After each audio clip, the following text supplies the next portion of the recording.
they want. Then Is it a bubble?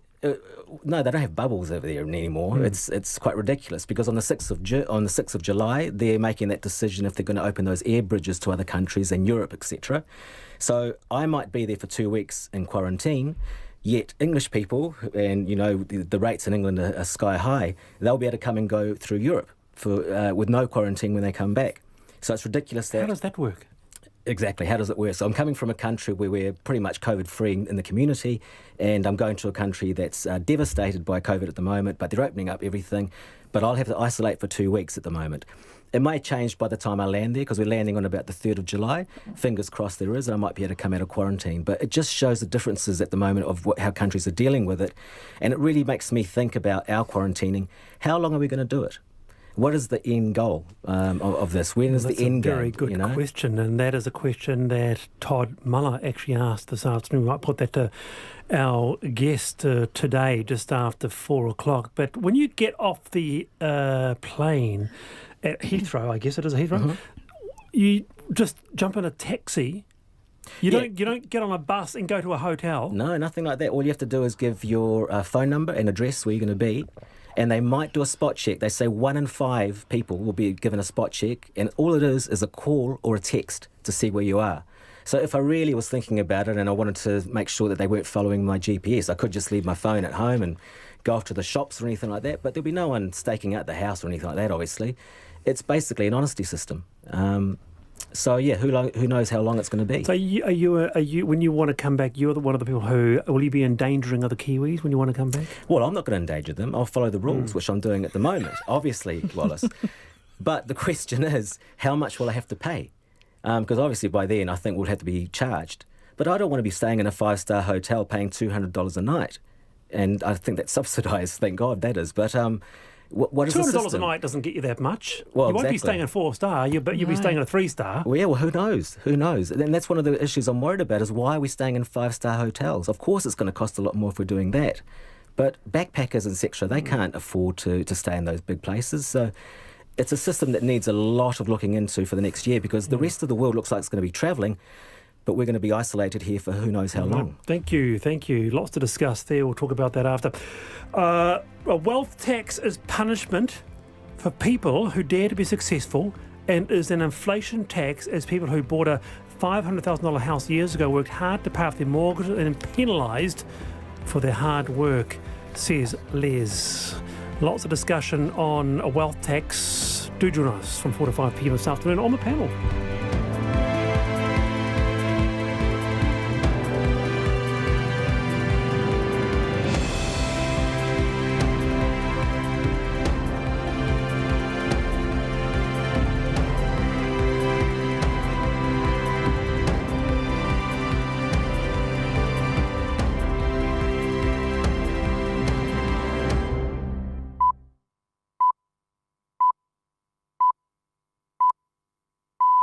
RNZ News at 4 o'clock. Kia ora, good afternoon, I'm Paul Brennan.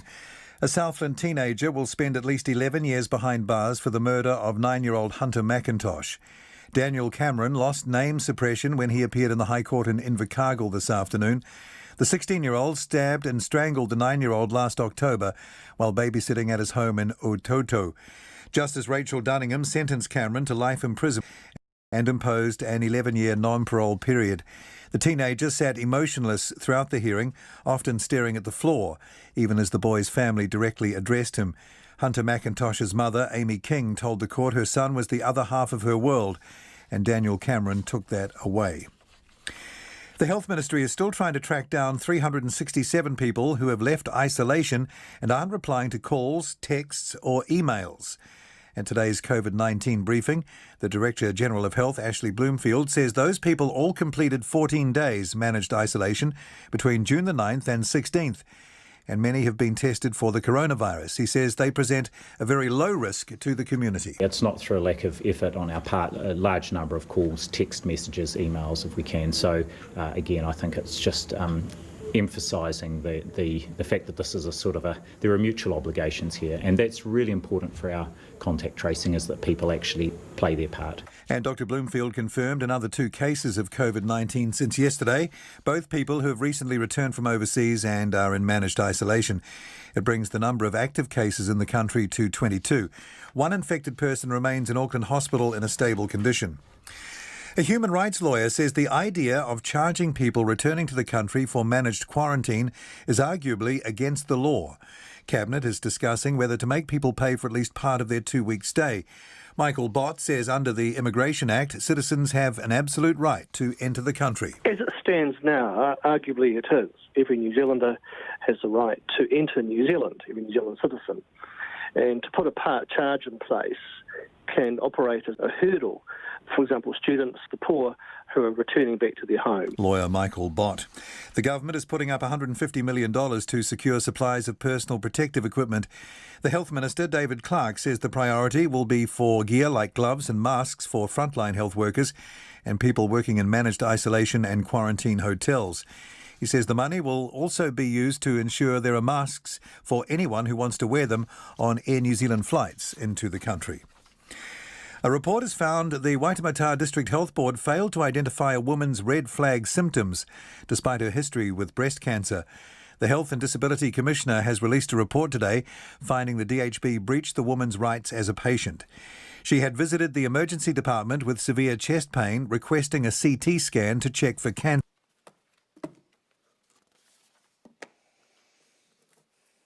Kia ora koutou katoa. Good afternoon, everyone.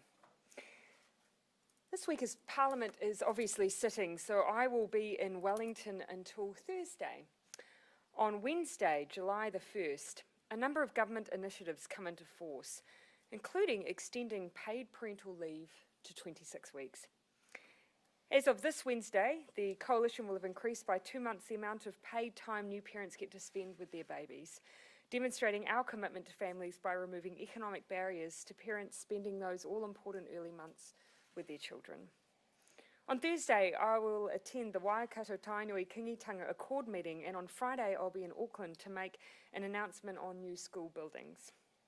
On Sunday, I will deliver the keynote address to the Labour Party Congress here in Wellington. The past couple of weeks have been dominated by new cases of COVID arriving into our quarantine and managed isolation facilities at our border and the strengthening of our border defence. With no playbook to preempt the twists and turns of this virus, we will have issues to fix as we go. And it is right that these concerns are raised. And you will not find a harsher critic than me when things aren't perfect in our system. But it's important these issues are put into perspective and examined alongside the facts and also within the global context. And the overarching fact remains that New Zealand is in extremely good position, and we will fight to keep it that way. Catching cases at the border, as we will continue to do, is the system working. In the 13 days since the positive confirmation of the New Zealand sisters who returned from London to visit their dying parent, 82,862 tests have been conducted in New Zealand, with not a single case in the community identified. That represents 21% of all the testing we have done since the outbreak started in just the last 2 weeks. Since we began testing, we have been averaging 2,487 tests a day. In the past 2 weeks, that average jumped to 6,028. And as I say, still no evidence of cases outside of managed isolation facilities. On managed facilities and new cases, the evidence from the last 14 days is positive. All the new cases have been picked up through routine testing on about day 3 and day 12, and also through our health checks. That has meant that currently every active case in New Zealand is in a facility of some form, all 22 of them. In that same time, Australia has reported over 400 cases. In fact, they reported 37 new cases across the country on Saturday, and the state of Victoria reported 75 cases today alone, with medical staff now going door to door testing people in areas where outbreaks have occurred. And of course, our best wishes are with our colleagues in Australia as they continue their battle. Globally, we are at 10 million cases. There have been 500,000 deaths, and the virus is sadly growing, not slowing. So it is not surprising that more and more New Zealanders are seeking to come home. That does mean some will bring the virus with them and into our managed facilities. It is unrealistic to think that we wouldn't have cases in that way, and that is exactly why we have these facilities in the first place. But let's also not forget why they want to come home. We have freedoms that few other countries have. Our kids are playing weekend sport, our bars and restaurants are open without restrictions, people are back at work, professional rugby and netball are being played in front of enthusiastic crowds, and people can gather in any numbers they like. We can also travel anywhere we wish in our beautiful country. But many other places around the world cannot do these things. Oxford University says we have amongst the least restrictions of any country in the world, something that we are all working very hard to protect. To stop the virus entering the community, we have strengthened our border defence arrangements. As we learn new information, we act on it. Yesterday, Minister Woods and Air Commodore Webb released their audit of the managed isolation and quarantine system and the government's actions in response.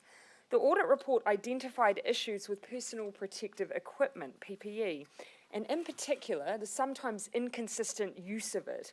We are moving quickly to act on those findings in the report.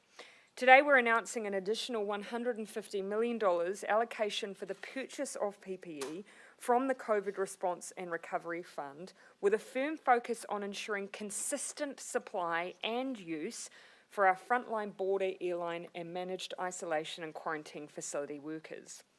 This builds on the earlier invested of $200 million in PPE announced in April.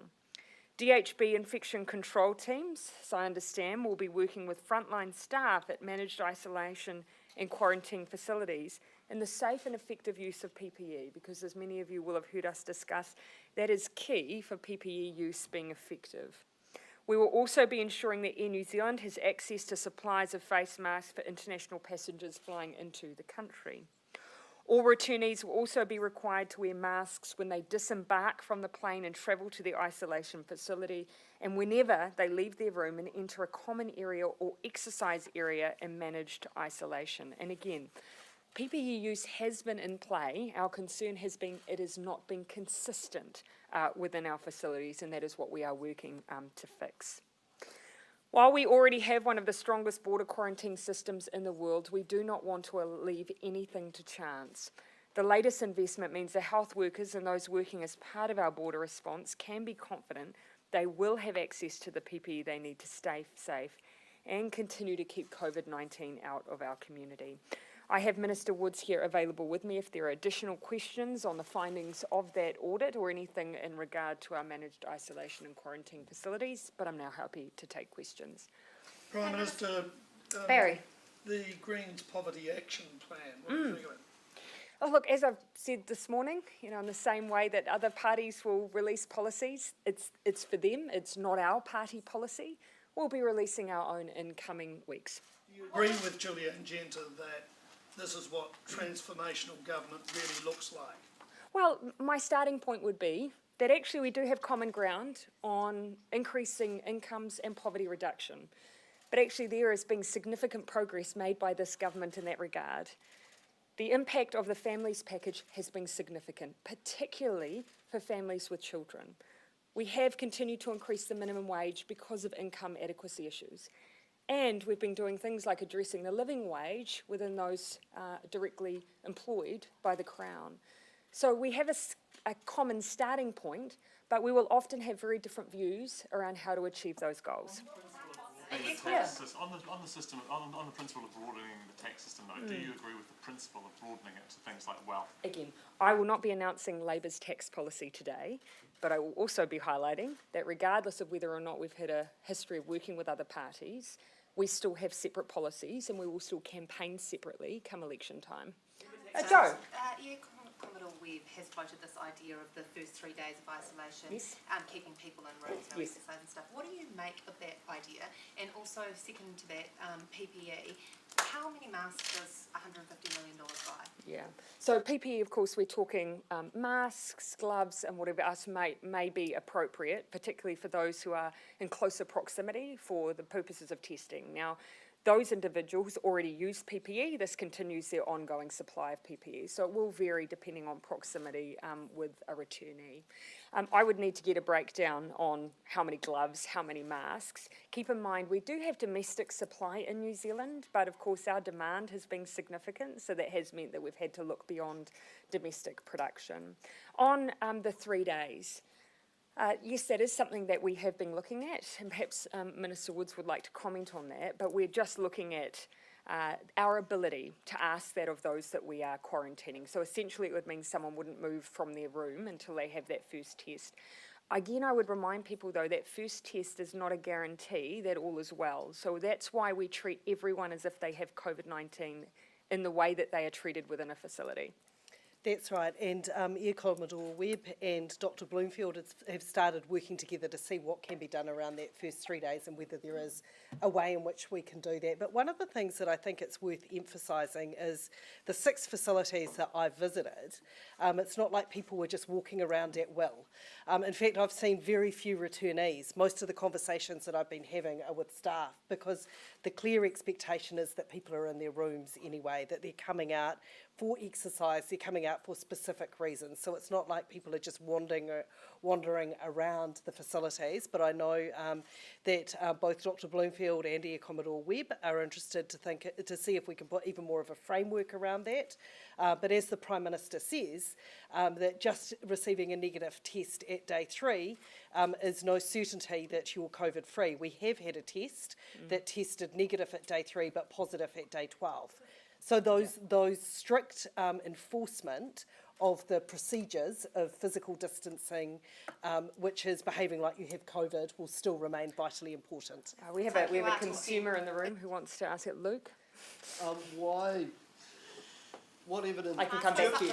I can come back to you, Joe. Do you have any evidence that there is COVID actually being spread within these facilities? Like, no. Is wearing the masks actually a thing, or is this like just a token waste of time to assuage, people are really worried about? Couple of points to make there.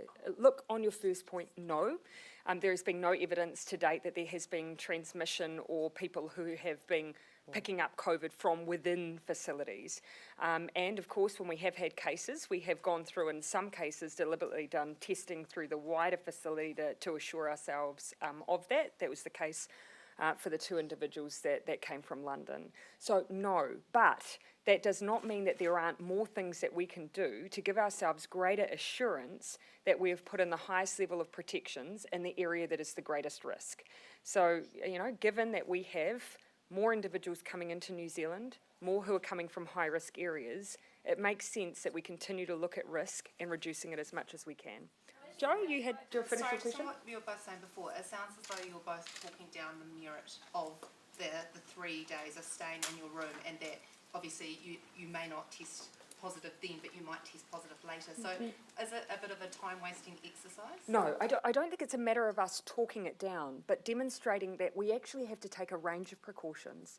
So staying in your room for the first 3 days until you have a test, that's one form of precaution. But it does not mean that then once you have a test, that we then treat you as if you're any less of a risk, because there is still a chance that despite that, you may then present with COVID further down the track. So they're all around adding layers of protection in what is a very difficult virus to manage. Why is clarify at what point masks have to be worn? Is it on flights as soon as they hop off the plane in the airport? When does that happen?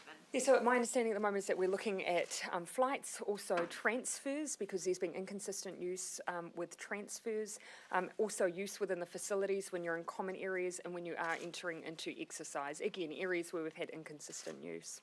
On a flight, you will be given a mask and you have to wear it? And you'll also be given guidance from Air New Zealand around the appropriate application and use of a mask, because as we've said, that's been an area where there has been concern that if you're not using it with adequate training, just a quick talk through or a video, then it may not have the same use. So just making sure that you're removing it and applying it appropriately.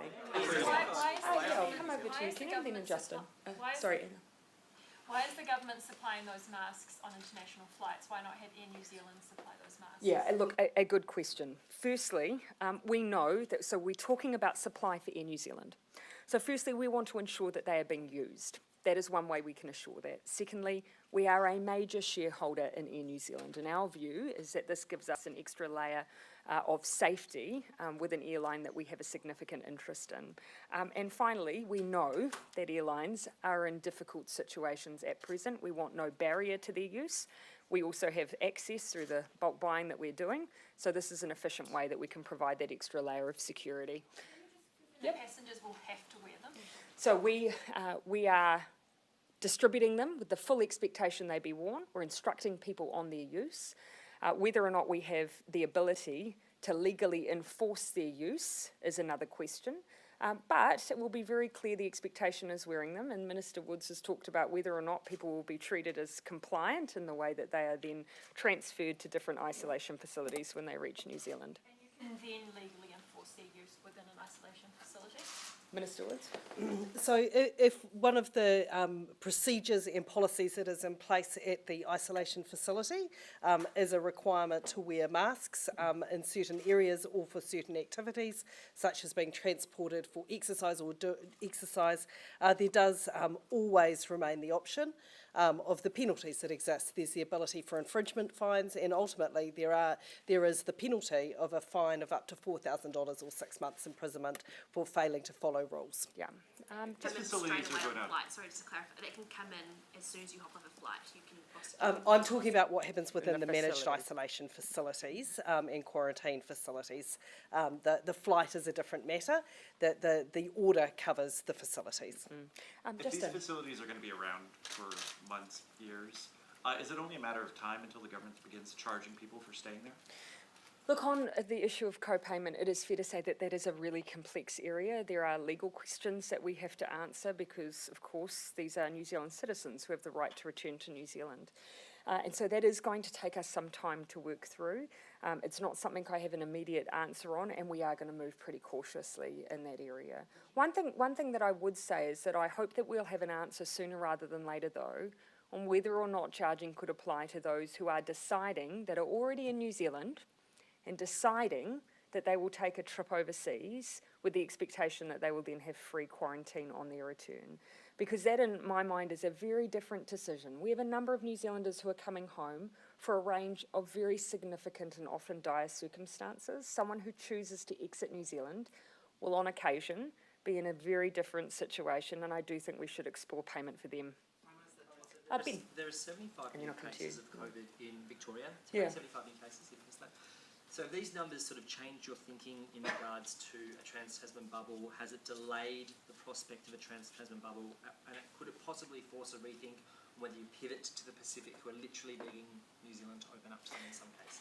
And so I actually wouldn't characterise the Pacific, the conversations we've had with the Pacific in that way. The conversations I've had in with Prime Minister Puna from the Cook Islands, I've spoken with Prime Minister Tualipa in recent times. Actually, they want to move cautiously on behalf of their population. They have sometimes different perspectives within that, but that is a theme that I've heard.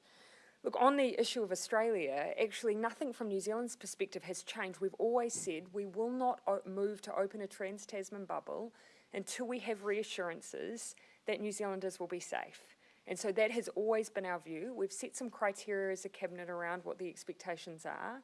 And now ultimately it's up to Australia to decide whether or not they'll go for a whole of country approach or a state-by-state approach. So you're waiting for Australia to make that decision? And then Yes, because that is ultimately a matter for them, and it would change potential timing. Obviously, where there is community outbreak, that is a no-go for New Zealand.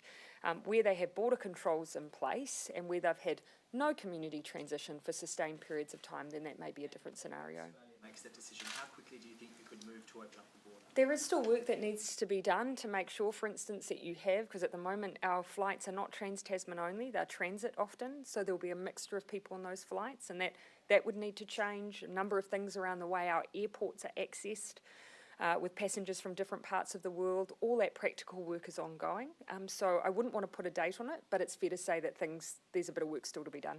Tom Muller said today that it was untenable in the long term for New Zealand to stay shut until other countries reached kind of our level of eliminating coronavirus, or there was a vaccine. So New Zealand will be on its knees for a bit of a wait of 12 to 18 months, which is the time frame you gave for that. Do you agree with that statement? I'd say it is untenable to consider the idea of opening up New Zealand's borders to COVID-19. And in some parts of the world where we have had frequent movement of people, they're not estimating that they will reach a peak for at least a month or sometimes several months. So we will continue on all estimates to see COVID surge. Any suggestion of borders opening at this point, frankly, is dangerous, and I don't think we should put New Zealand in that position. Do you see the case in some kind of paid way that people who currently are eligible to come to New Zealand, they're tourists or maybe business travellers, could prove that they were coronavirus free, no matter where they were, maybe in Australia, maybe in the United States, and come in, or was that also off the table? Yeah, I mean, at this present point in time, our complete focus is ensuring the safety of New Zealanders while New Zealanders are returning home. And we have a large number of people, in fact, a growing number of people in that category. So that's where our focus is. I won't rule out us further down the track when we have capacity, thinking about alternative areas of focus, but that is not on our agenda currently. Do we have anything near capacity to be able to do something like that right Sorry, now? do we have anything near the capacity to do something like that on a larger scale? We are growing the capacity, keeping in mind we are essentially isolating or quarantining the equivalent, I believe, of kirikiri at the moment. It is significant. It's been a significant increase in only the last 2 months. So our priority has to be managing that flow safely, prioritising those citizens and permanent residents. Once we make sure that we are absolutely believe that that is well and trained, then we can start thinking about others. But quarantine will remain part of that. Yep, I'll come down to who hasn't. At the back. Yes.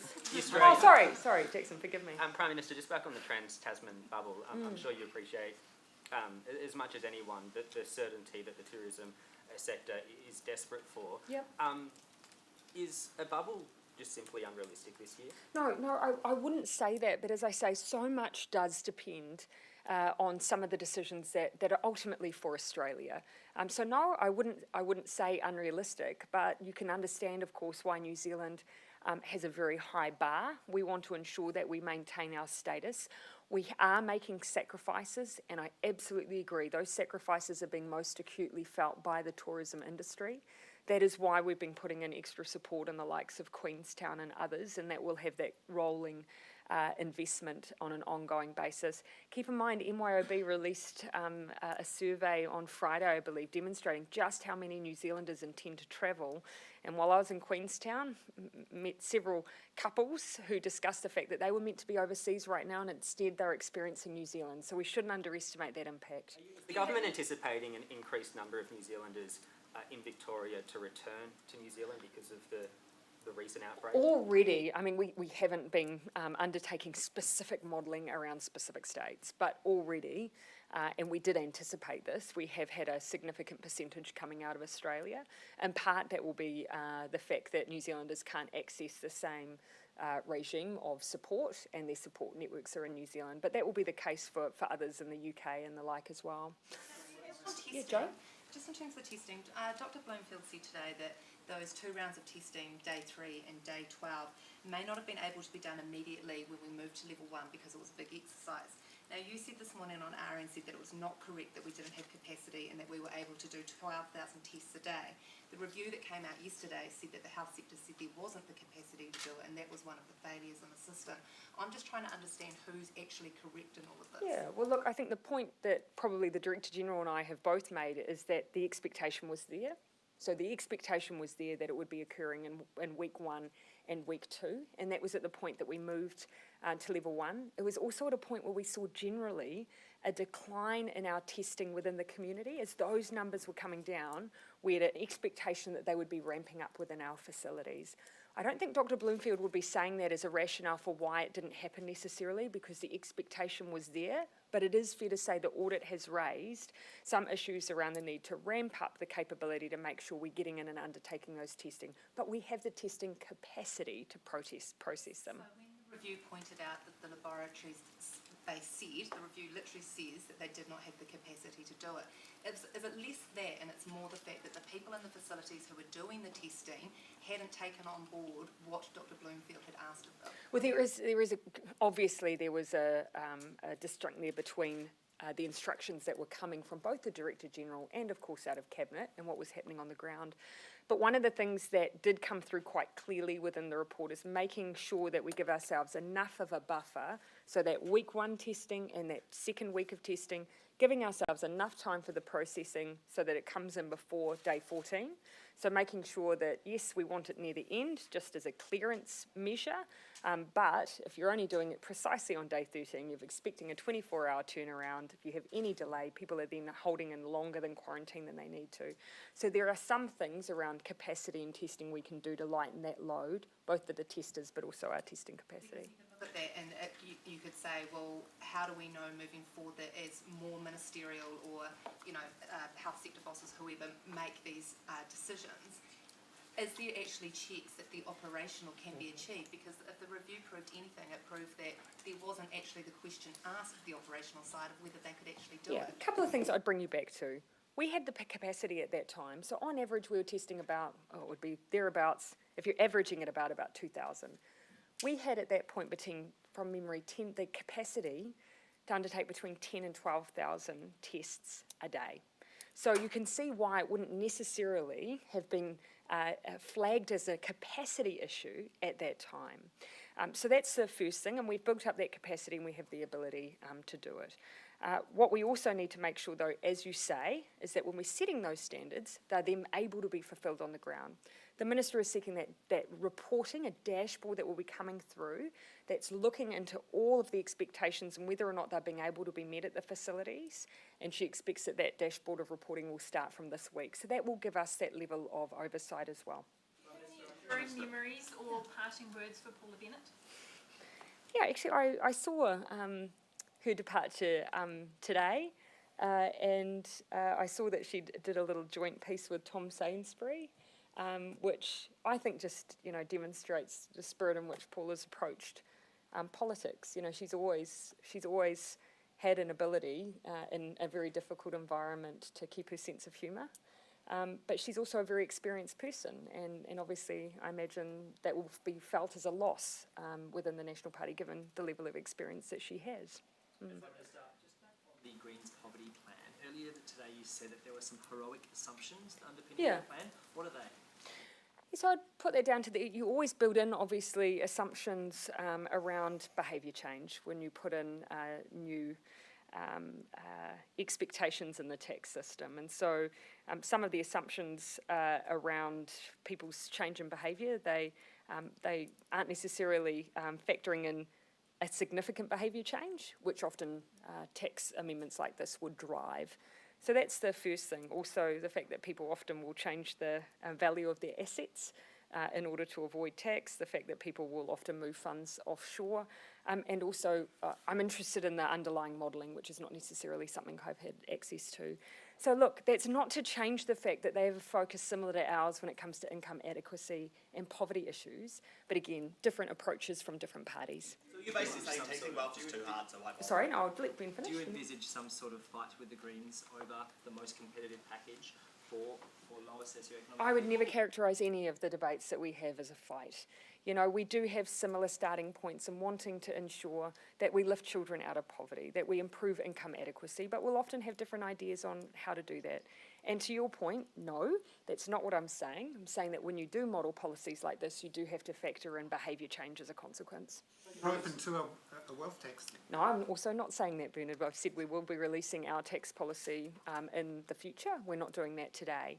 But if I've learned anything from the work that has been done over a number of years in this Parliament, you do in your modelling have to build in some assumptions, reasonably significant, around behaviour change, because people will inevitably try and avoid new taxes that are put in place. And I think so that I think probably is, that's why I said heroic assumptions. Not any new announcements around the number of hotels that have been brought on to increase capacity in the quarantine and managed isolation system? Well, what I can tell you is that today that we have 4,873 beds occupied out of a total capacity of 5,811. We're closely monitoring the ins and outflows and have that projected out in the fortnight. And as the Prime Minister said, that we'll be starting to release that daily dashboard later this week. That 7 new hotels are being brought on over the next fortnight. Is that still continuing?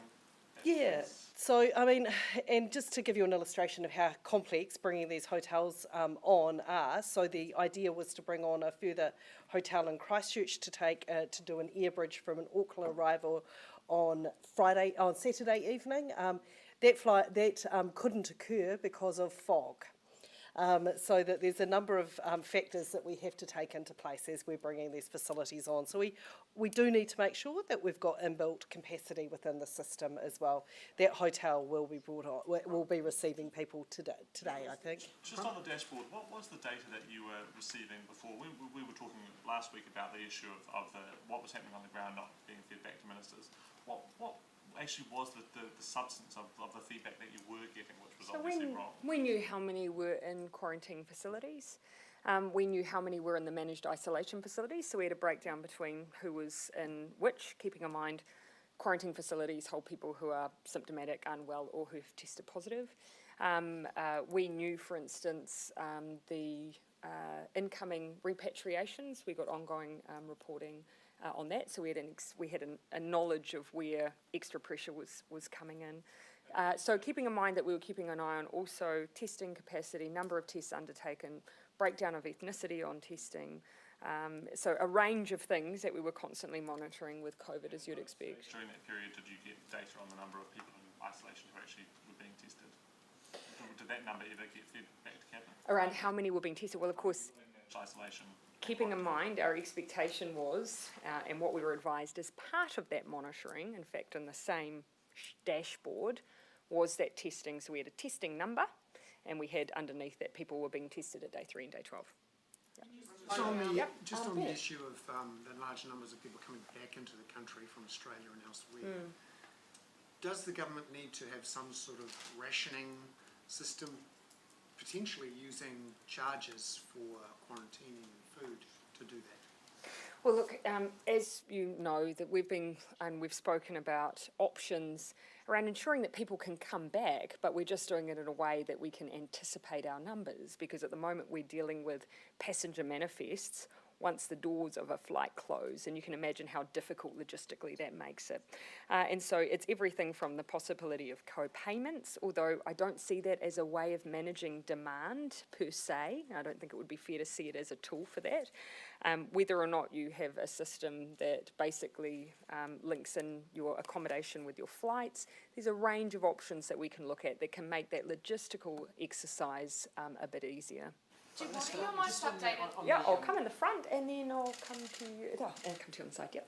Just on the tourism sector, I think a lot of tourism operators had seen the Trans-Tasman bubble in July, August as kind of the last hope. I mean, what hope can you offer them now? Well, actually, from the conversations that I've had with operators, you know, actually some have talked about the period of time that they were able to continue to support their staff. The wage subsidies made a big difference there.